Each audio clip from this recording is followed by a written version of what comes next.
So I just got this book out of the library. How to Be Single by Liz Tuccillo. That apparently is how you say it. The other book that I got was Fight Club, so I don't know what that tells you about my mental state right now. The reason that I got this book is painfully obvious and does not need to be stated out loud. So I started reading it. I'm only 56 pages in on this book, so I can make no recommendation on it. And I thought, hey, I'm single. I've been single for a year now, so I bet I have some good advice on how to be single. So after racking my brain cells, here it is. Prepare to be educated.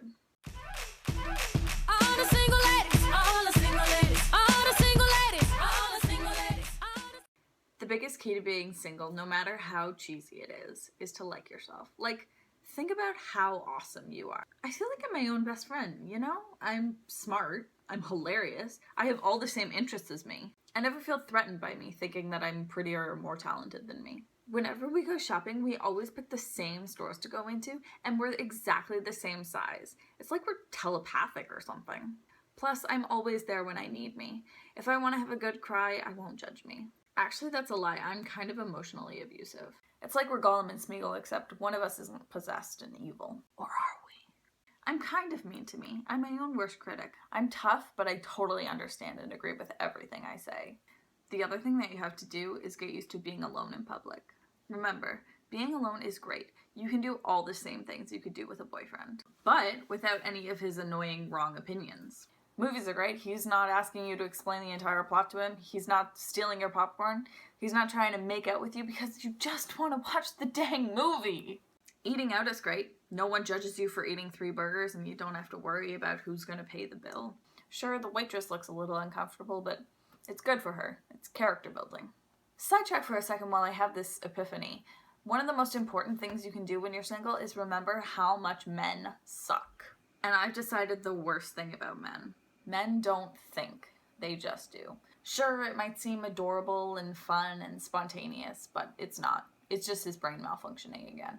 I've heard men describe it as extreme tunnel vision, like the idea that anything could exist outside of their tunnel doesn't even occur to them.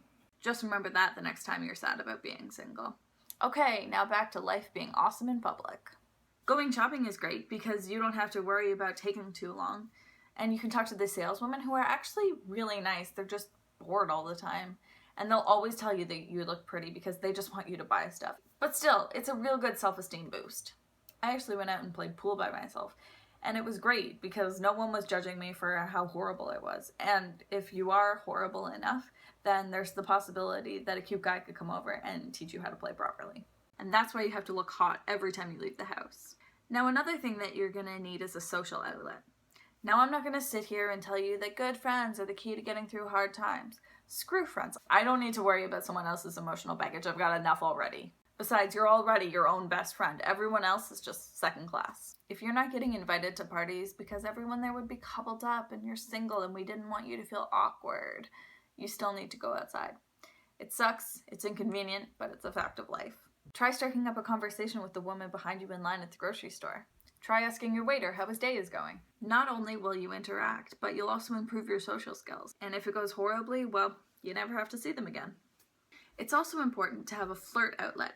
It's basically like having a pretend boyfriend, or in my case, 6 pretend boyfriends. It keeps you in the game even if there's no one you're really interested in. Now, some people might find this in a work flirt. However, I would strongly advise against that. I had an unsolicited work flirt once, and it was fine until it got creepy. Don't be the guy who confesses your secret love to his coworker while drunk at their Christmas party. It makes for an awkward Monday morning. I recommend something more casual. For example, I have a convenience store near me where I go whenever I need bread or milk or to be ogled by a teenage boy. Nothing keeps you feeling young like knowing you can still push the buttons of a 16-year-old. Plus, he has no expectations. He's seen me making a midnight run for Doritos in my sweatpants and still checks out my butt when I leave. It's a perfect relationship. So that's my advice on being single. Not sure if it's as good as Miss Tuccillo or what's-her-face, but it's gotten me through the past year, and through many more to come, I'm sure. Nailed it. I had a moment after I finished writing this where I was just lying in bed and thinking, wow, my life is great. I have this awesome bed. I have this awesome pillow. I'm an awesome person. What more could I need? And then I decided I wanted someone to cuddle with, and I cried myself to sleep. The end!